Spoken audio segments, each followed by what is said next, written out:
దేవుని నామమునకు మహిమ కలుగును గాక. మన ప్రభువును రక్షకుడైన యేసుక్రీస్తు వారి ప్రశస్త నామంలో ఉదయకాల వందనాలు తెలియజేస్తూ ఉన్నాను.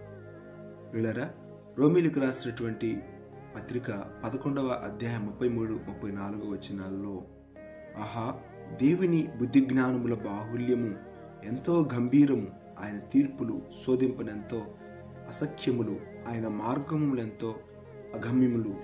ప్రభువు మనస్సును ఎరిగిన వాడెవడు, ఆయనకు ఆలోచన చెప్పిన వాడెవడు.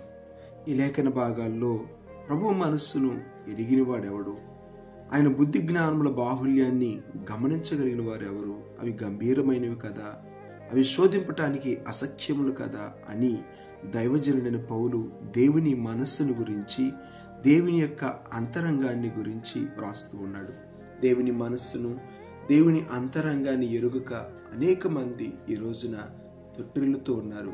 వారి జీవితంలో దేవుని ప్రణాళిక ఏమైనదో గమనించిన వారిగా కృంగిపోతూ ఉన్నారు. ఇలారా, ఐగుప్తు బానిసత్వంలో ఫరో రాజు కింద కృంగిపోతున్నటువంటి ఇశ్రాయేలును విడిపించి కానానుకు చేర్చవాలనేది దేవుని మనస్సు, దేవుని అంతరంగము, దేవుని ప్రణాళిక. ఈ మనస్సును ప్రజలు గమనించిన వారిగా ఉన్నారేమో అన్నట్లుగా అనేకమైన సందర్భాల్లో దేవుడు వారిని గణపరిచినప్పుడు, వారి అవసరతను తీర్చినప్పుడు, వారికి జయాన్నిచ్చినప్పుడు దేవుణ్ణి కీర్తించారు, గణపరిచారు, కొనియాడారు. అదే దేవుడు వారిని కొద్ది దినాలు పరిశోధించినప్పుడు, వారిని సరిచేయాలని చూసినప్పుడు, వారికి మేలులు చేయటం కొంచెం ఆలస్యం చేసినప్పుడు అదే ప్రజలు ఆయన మీద తిరుగుబాటు చేశారు, ఆయన్ని మరిచారు, ఆయన హీనంగా చూశారు. అంత మాత్రమే కాదు, అనేక విషయాల్లో వారు తొట్టిల్లిన వారిగా ఉన్నారు. 106వ కీర్తన మనం గమనించినప్పుడు ఎన్ని సందర్భాల్లో వారిని దేవుని దూషించారో, ఎన్ని సందర్భాల్లో వారు దేవునికి దూరం అయ్యారో మనం గమనించగలుగుతాం. కారణం ఏంటంటే వారు దేవుని మనస్సును గమనించలేకపోతున్నారు. దేవుడు వారిని నడిపించేటువంటి మార్గం ఎటువైపు గమనించలేకపోతున్నారు. ఎందుకు దేవుడు వారిని పరిశోధిస్తున్నారో గమనించలేకపోతున్నారు. వీళ్ళరా, బైబిల్ గ్రంథంలో రాయబడినటువంటి మాటను మనం గమనించినప్పుడు, యోబు గ్రంథంలో మనం గమనించేటువంటి మాటలు ఏంటంటే, నా విమోచకుడు సజీవుడు, తరువాత ఆయన భూమి మీద నిలుచునని నేను ఎరుగుదును, ఇలాగు నా చర్మము చీకిపోయిన తర్వాత శరీరముతో నేను దేవుని చూచెదనని యోబు గ్రంథం 19వ అధ్యాయము 25-26 వచనాల్లో దైవజనుడైనటువంటి యోబు దేవుని మనస్సును ఎరిగిన వాడై తాను అనేకమైనటువంటి కఠిన శ్రమల్లో ఉన్నప్పటికీ కూడా దేవుని మహిమపరుస్తున్నాడు. నా విమోచకుడు నేను ఎరుగుదును, ఆయన సజీవుడు, నన్ను విడిచిపెట్టడు, కనులార నేను ఆయన చూసే విధంగా సజీవునిగా ఆయన మరలా నన్ను లేవనెత్తుతాడని దేవుని మనస్సు నన్ను కొరంగదీయటము, నన్ను ఇబ్బంది పెట్టడం కాదు, కానీ శోధింపబడిన మీదట నేను సువర్ణంగా మార్చబడాలనేది,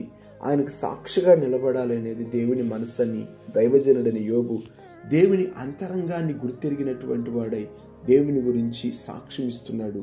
రెండంతలుగా దీవించబడిన వాడిగా మనం చూడగలుగుతున్నాం. అలాగనే తిమోతికి రాసినటువంటి పత్రికా భాగంలో, తిమోతికి రాసిన 2వ పత్రిక 1వ అధ్యాయం 12వ వచనంలో, ఈ హేతువు చేత శ్రమలను అనుభవించుచున్నాను గాని నేను నమ్మిన వాని ఎరుగుదును గనుక సిగ్గుపడను. నేను నమ్మిన వాణిని ఎరుగుదును, ఆయన మనసు ఏంటో నాకు తెలుసు. అందుకని అనేకమైన శ్రమలను సంతోషంగా నేను అనుభవిస్తున్నాను. చెరసాలలోనైనా కీర్తనలు పాడటానికి గల కారణం ఏంటంటే, నేను నమ్మిన వాణిని నేను ఎరుగుదును, దేవుని మనసు ఏంటో నాకు తెలుసు. అందుకని దైవజనుడైనటువంటి పౌలు అనేకమైన శ్రమల మధ్య కూడా సంతోషంగా దేవుని స్తుతిస్తున్నాడు. అనేకమైనటువంటి మార్గాల్లో కూడా దేవునికి నమ్మకంగా ఉన్నాడు.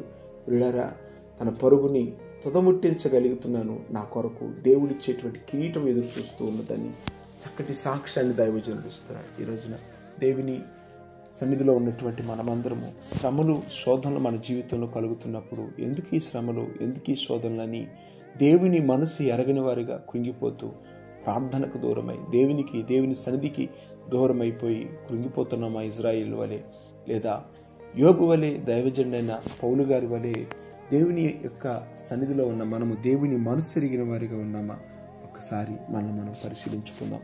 ఈ ఉదయకాలం దేవుడు నిన్ను పిలిచినది నీ కొరకు ఒక గొప్ప ప్రణాళికను కలిగి ఉన్న కారణాన్ని బట్టి కలుగుతున్న శ్రమను బట్టి, శోధనను బట్టి దేవుని మనస్సును ఎరగలేక, దేవుని హృదయాన్ని ఎరగలేక దేవునికి దూరమైపోతున్నారేమో స్నేహితులారా. ఇదిగో మరొక్కసారి దేవుడు నీతోటి, నాతోటి, మనందరితోటి మాట్లాడుతున్న మాట, ఆయన మనస్సు వైపు, ఆయన చేతుల వైపు కాదు. ఇశ్రాయేలు వలె ఆయన చేతుల వైపు చూసినప్పుడు నువ్వు కృంగిపోతావు, కానీ ఆయన హృదయం వైపు, ఆయన మనస్సు వైపు నువ్వు చూసినప్పుడు మరలా దేవుని సన్నిధిలో రెండంతల ఆశీర్వాదాన్ని పొంది సింహములను జయించేటువంటి వానిగా దేవుని యొక్క సన్నిధిలో దైవజనుడైన పౌలు వలె ఒక ఉన్నతమైనటువంటి కృపను అనుభవించువానిగా ప్రభువు మనల్ని నిలవబెట్టునుగాక. ప్రార్థన. పరిశుద్ధుడైన తండ్రి, నీ మనస్సును ఎరిగేవారిగా మమ్మల్ని నిలవబెట్టండి. నీ చేతుల వైపు కాక నీ హృదయం వైపు చూసేవారిగా మమ్మల్ని మార్చండి. ఉదయకాలం మా ప్రయాణాలకు మీరు తోడుకుండండి. మా మనస్సుకు మీరు కావలి ఉంచమని, మీ మహిమను ప్రకటించేవారిగా నీకు సాక్షులు ఉండే భాగ్యాన్ని దయచేయమని మా ప్రభువు రక్షకునైన యేసుక్రీస్తు వారి ప్రశస్త నామంలో అడిగి పొందుకుని ఉన్నాం తండ్రి. ఆమేన్.